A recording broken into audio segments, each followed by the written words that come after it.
1994 বিশ্বকাপ যুক্তরাষ্ট্রের মাটিতে ফিফার প্রথম আয়োজন, যেখানে বিশ্বকাপ শুধু মাঠের খেলা ছিল না, ছিল বিশ্ব বিনোদনের এক বিশাল আয়োজন। সেই সময় ফাইনালে পারফর্ম করার কথা ছিল পপ কিংবদন্তি হুইটনি হিউস্টনের, কিন্তু সেই স্বপ্ন বাস্তব হয়নি। ঘাসের ক্ষতির আশঙ্কায় ফিফা অনুমতি দেয়নি তখন, ফলে থেমে যায় বিশ্বকাপ ফাইনালে সুপার বোল ধাঁচের হাফ টাইম শো আনার প্রথম চেষ্টা। তবে এবার 32 বছর পর পূরণ হচ্ছে সেই স্বপ্ন।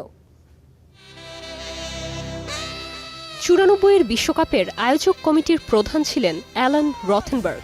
তার সূত্রেই জানা যায় যে তখন লক্ষ্য ছিল বিশ্বকাপ ফাইনালকে আরও বড় পরিসরে বিনোদনমুখী করার। পরিকল্পনা ছিল ফাইনালের বিরতিতে মাঠের মাঝখানে হবে হুইটনি হিউস্টনের লাইভ পারফরমেন্স।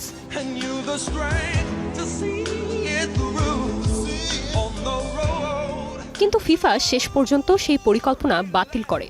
কারণ হিসেবে উঠে আসে মাঠের ঘাসের ক্ষতির ঝুঁকি এবং ম্যাচ পরিচালনার সীমাবদ্ধতা। ফলে তখনই থেমে যায় বিশ্বকাপ ইতিহাসে হাফ টাইম শো এর ধারণা। তবে সেবার ক্লোজিং সেরিমনিতে ঠিকই মঞ্চে উঠেছিলেন Whitney.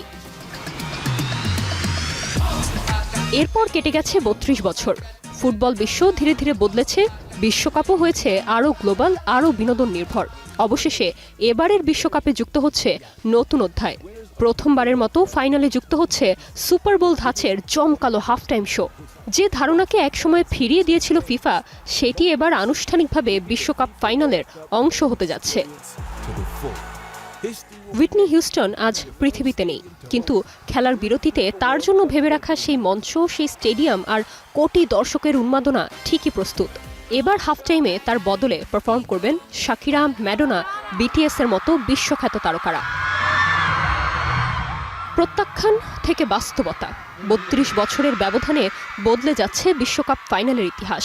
Shakira, we are ready. We are ready. We are ready. Nirjona Nusrat, star entertainment.